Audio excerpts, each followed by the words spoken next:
Hallo, wir beide, ich und das T-Modell, grüßen alle, die heute die Zeit gefunden haben, sich die Folge anzugucken. Heute werde ich mich um das Thermostat kümmern. Fehlfunktionen dieses Bauteils können zu einer Motorüberhitzung führen, die wiederum Schäden an der Zylinderkopfdichtung verursachen können. Die 6 Zylinder sind da etwas stärker betroffen als die kleineren Motoren. Das Thermostatgehäuse befindet sich unter dem Auspuffkrümmer und zwar an dieser Stelle. Aber bevor ich mit dem Abbau beginne, muss ich das Kühlmittel ablassen.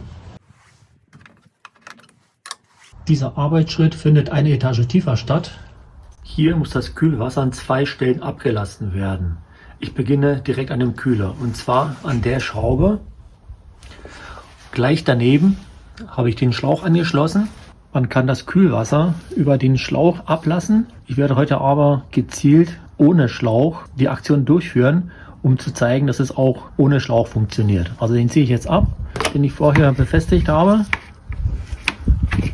und werde das Kühlwasser ablassen. Schraube lösen, solange bis die Flüssigkeit rauskommt.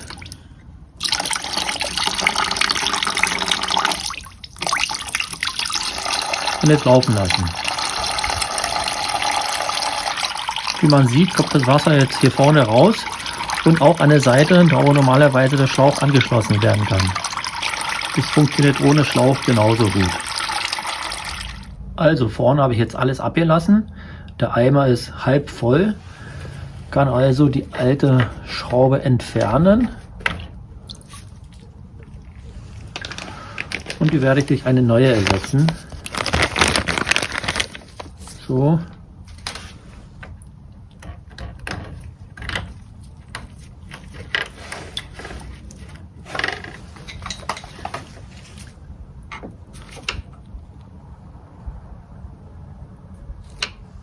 Fertig. Jetzt ist die zweite Ablassschraube dran. Die zweite Kühlmittelablassschraube befindet sich am Motorblock. Hier haben wir die Ölwanne und die Schraube ist an der Stelle. Um die Flüssigkeit abzulassen, muss die Schraube gelöst werden und dann wird hier vorne ein Schlauch angeschlossen. Das erleichtert die Arbeit. Damit es aber etwas interessanter und spannender ist, werde ich auch an der Stelle keinen Schlauch verwenden. Bevor ich die Schraube löse, positioniere ich einen Eimer unter der Schraube und anschließend löse ich sie mit dem Schlüsselweite 19.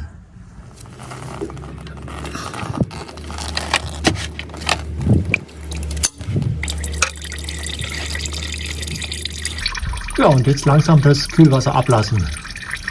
Und auch an dieser Stelle funktioniert es ohne Schlauch sehr gut. Die ganze Flüssigkeit ist draußen. Ich habe auch die Schraube entfernt. Und jetzt kann ich mich mit dem Thermostat beschäftigen. Das Thermostat ist mit 2 Schrauben befestigt, Schlüsselweite 10. Und jetzt geht's los.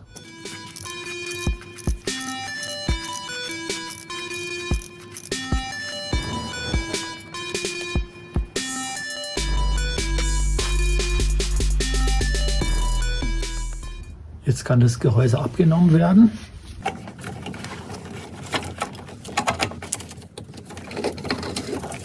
Und da drin befindet sich das Thermostat.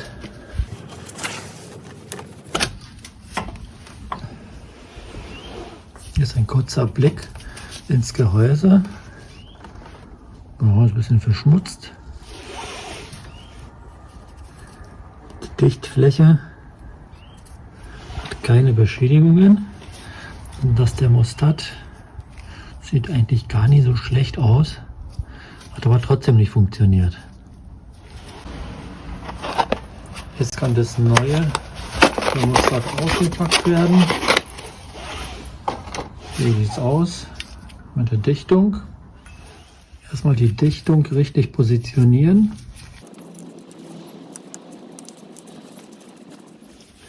Und so muss es aussehen. Jetzt noch das Gehäuse säubern.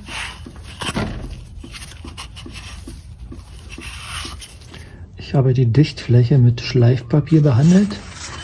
Auch an der Stelle habe ich alles gesäubert und nun kann ich mit dem Einbau beginnen. Die Anschlussstelle am Kurbelgehäuse habe ich auch bereits gereinigt.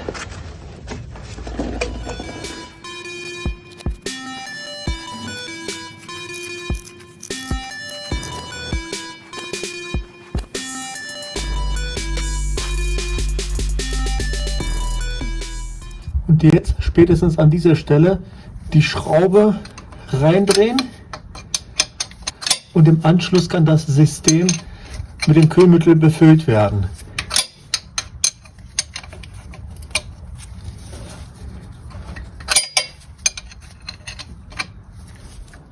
Zum Befüllen werden ca. 9 Liter Flüssigkeit benötigt. Ich werde dafür Glysantin von BASF verwenden als Konzentrat.